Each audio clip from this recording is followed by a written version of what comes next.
Hello guys, welcome back to my channel.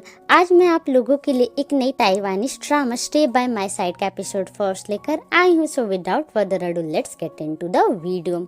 Episode की शुरुआत में हम कहानी के पहले मेन लीड जंगची से मिलते हैं, जिसका आज लॉ स्कूल में पहला दिन है। जंगची की बात की जाए तो जंगची पढ़ाई और खेलकूद दोनों में बहुत अच्छा है। साथ ही साथ वो बहुत रिच फैमिली से बिलोंग भी करता है। वहीं दूसरी तरफ हम कहानी के दूसरे मेन लीड से मिलते हैं, जिसका नाम बूशिया है। बूशिया बचपन से ही अनाथ है। उसके लाइफ में उसकी बहन बूताओ के अलावा कोई नहीं है। बूशिया कॉलेज के बाहर ही अपने दोस्तों के साथ मस्ती मजाक में बॉल से खेल रहा होता है। बॉल कैच करने के चक्कर में बूशिया जंगची से टकरा जाता है। बूशिया जंगची से जल्दी से सॉरी बोलता है और उससे उसका डिपार्टमेंट पूछता है। इससे पहले जंगची कुछ बोलता है, बूशिया के दोस्त उसे अपने साथ ले जाते हैं। नेक्स्ट सीन में हम ये देखते हैं कि बूशिया अपने दोस्तों के साथ बास्केटबॉल खेल रहा होता है, जिससे हमें ये पता चलता है कि बूशिया बास्केटबॉल में बहुत अच्छा है। इधर जंगची को कुछ टीचर्स और सीनियर मिलकर कॉलेज घुमा रहे होते हैं। जंगची के पापा के इतने पहुंच होने की वजह से सभी लोग जंगची का बहुत ज़्यादा ध्यान देते हैं। एक लड़की जंगची से पूछती है कि अगर उसे बास्केटबॉल खेलना आता है तो वो बास्केटबॉल टीम ज्वाइन क्यों नहीं कर रहा। जंगची कहता है कि उसे इन सब में दिलचस्पी नहीं है। टीचर्स कोशिश करते हैं कि जंगची के जरिए वो एक बार उसके पापा से मिल पाए, लेकिन जंगची साफ साफ अपने पापा को यहाँ बुलाने के लिए मना कर देता है। इसलिए टीचर जंगची को सिर्फ अपने पढ़ाई में ध्यान देने को बोलते हैं। बाकी उनका लॉ स्कूल जंगची को खुश रखने के लिए कुछ भी करेगा। जंगची उनसे अपने हॉस्टल रूम के बारे में पूछता है, क्योंकि वो हॉस्टल में ही रहना चाहता है। तभी वो लोग बास्केटबॉल कोर्ट पहुंचते हैं। डीन को बॉल से चोट लगने ही वाली होती है कि समय रहते जंगची बॉल पकड़ लेता है। बूशिया जल्दी से आकर सॉरी बोलता है और जंगची से अपना बॉल मांगता है, पर जंगची उसे बॉल देने के बजाय वहीं से ही बास्केट में बॉल फेंक देता है, जिससे वहाँ के टीचर्स और स्टूडेंट उससे बहुत इम्प्रेस हो जाते हैं। लेकिन बूशिया को जंगची का ये एटीट्यूड बिल्कुल अच्छा नहीं लगता है। कॉलेज से अपने हॉस्टल रूम जाते वक्त बूशिया को उसकी दीदी बूताओ का कॉल आता है, जो उसे घर वापस आने के लिए कहती है, क्योंकि मंदिर के मेन पुजारी जी ने बूताओ को ऑफिशियली रूप से मंदिर उसे हैंड ओवर कर दिया है। इसलिए वो इस खुशी में पार्टी रखने वाली है। बूशिया बिजी होने का बहाना कर आने के लिए मना कर देता, जिस पर बूताओ कहती है कि पुजारी जी ने जाने से पहले कहा था कि वो बूशिया के सील को और मजबूत करना चाहते हैं। ये सुनकर बूशिया तुरंत ट्रेन की टिकट बुक करके आने के लिए बोलता है। फोन रखने के बाद बूताओ अपने और बूशिया के बचपन की फोटो की नजर उतारती है और बूशिया को देखकर स्माइल करती है। नेक्स्ट सीन में हम देखते हैं कि बूशिया अपने कमरे में एक गेम खेल रहा होता है। बूशिया के पूरे कमरे में मंत्र लिखे होते हैं, क्योंकि बूशिया का मानना होता है कि उसके कमरे में भूत है। बूशिया गेम खेलने में इतना बिजी होता है कि उसे पता भी नहीं चलता है कि उसके कमरे में आज उसका नया रूममेट रहने आया है, और वो रूममेट कोई और नहीं बल्कि जंगची है। रूम की इतनी गंदी हालत देखकर जंगची का तो मूड ही खराब हो जाता है। जब बूशिया की नज़र उस पर पड़ती है तो वो उससे पूछता है कि वो कौन है और उसके कमरे में क्या करा। जंगची बूशिया को अपने रूम का पेपर दिखाते हुए बताता है कि आज से आधा रूम उसका है। बूशिया एक बार कंफर्म करने की कोशिश करता है कि क्या वो सच में इस कमरे में रहना चाहता है, क्योंकि ये कमरा हॉन्टेड है। तभी बूशिया को अचानक याद आता है कि ये तो वही लड़का है जिससे वो बास्केटबॉल कोर्ट में मिला था। जंगची बूशिया को अपना नाम बताता और कहता है कि असली भूत तो वो है। उसके बाद वो बूशिया के कपड़े और सामान अपने बेड से हटाने लगता है, जिस वजह से बूशिया को गुस्सा आता है। बूशिया एक बार फिर से जंगची को भगाने की कोशिश करता है, ये बोलकर कि ये जगह भूता है, इसलिए यहाँ के बेड्स पर कोई नहीं सोना चाहता। पर वार्डन ने जंगची को पहले ही बता दिया होता है कि रूल्स के खिलाफ जाकर कुछ लोग इस कमरे में आकर सो चुके हैं, और उसका कहना है कि अगर ये जगह सच में हॉन्टेड है तो बूशिया यहाँ क्यों रह रहा है। बूशिया जंगची को बताता है कि वो बचपन से ही मंदिर में पला बढ़ा है, इसलिए भगवान की उस पर कृपा है। जंगची को डराने के लिए बूशिया एक मनगढ़ंत कहानी सुनाने लगता है कि एक बार एक लड़का पुलिस से परेशान होकर इस कमरे में छुप गया था और रोते रोते उसकी नींद लग जाती है। अचानक उस पर बिजली गिरती है, जिससे उसकी मौत हो जाती है। लोगों को कुछ दिनों के बाद उसकी बॉडी मिलती है, इसलिए इस जगह में बहुत निगेटिव एनर्जी है। लेकिन जंगची को इस बातों से कोई फर्क नहीं पड़ता है। उसे लगता है कि बूशिया को बस हेलुसिनेशन होता है। उसे भूत इसलिए दिखते हैं क्योंकि वो ब्रेव नहीं है। उसके बाद जंगची अपने बेड से सारे मंत्र को उखाड़ कर फेंक देता है। अगले दिन बूशिया अपने दोस्तों के साथ बास्केटबॉल की प्रैक्टिस कर रहा होता है।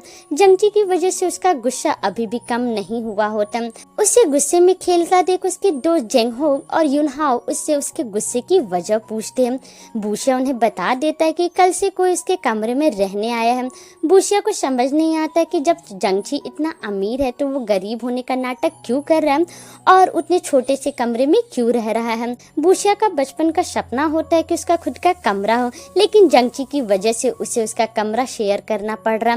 जेंगहोंग मजाक करता है कि शायद बूशिया की दीदी ने उसके कमरे में कोई जादू कर दिया, इसलिए कोई भी उस कमरे में टिक नहीं पाता है।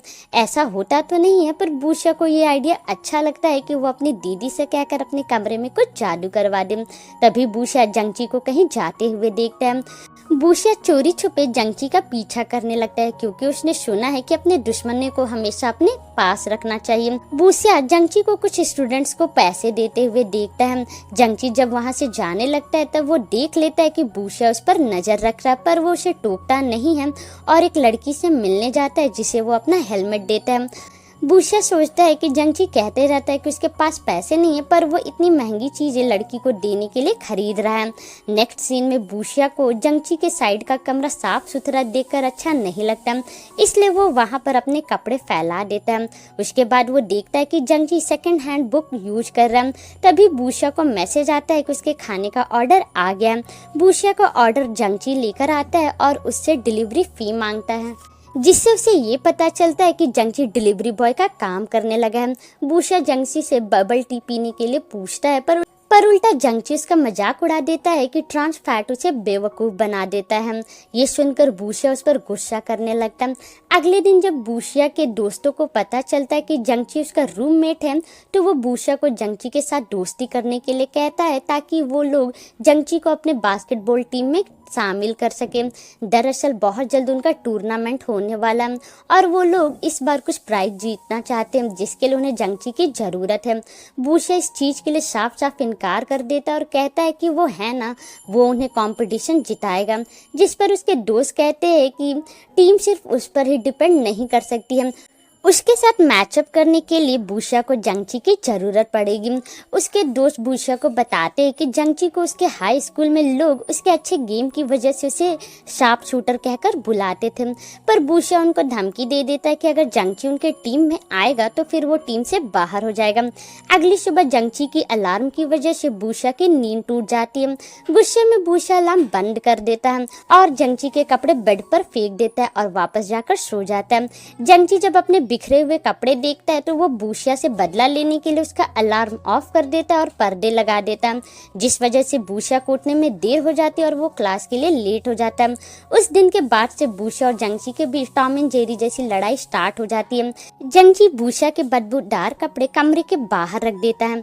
बूशिया भी बदले में जंगची के डोरमेट पर पानी गिरा देता है, जिस पर पैर रखते ही जंगची के सॉक्स गीले हो जाते हैं। उनके बीच पहले ब्रश करने के लिए और नहाने के लिए भी झगड़ा होने लगता है।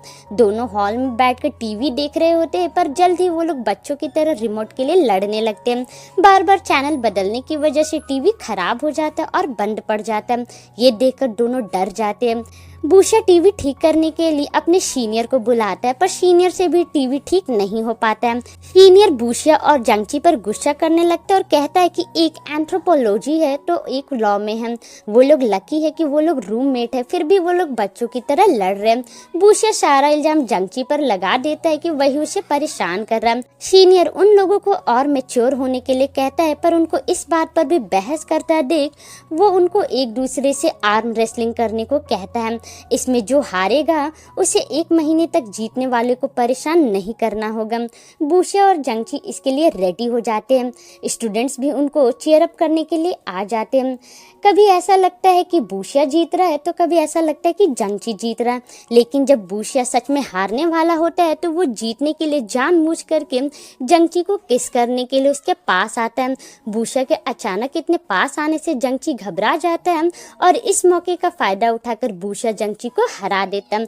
तो इस तरह एपिसोड 1 यहीं पर खत्म होता है। आई होप आपको ये वीडियो पसंद आई होगी और साथ ही साथ आपको ये ड्रामा भी इंटरेस्टिंग लग रहा होगा। बहुत जल्द मिलेंगे इसके नेक्स्ट एपिसोड के साथ। तब तक आप मेरे वीडियो को लाइक और मेरे चैनल को सब्सक्राइब कर सकते हैं। तब तक मिलते हैं नेक्स्ट वीडियो में। Bye bye.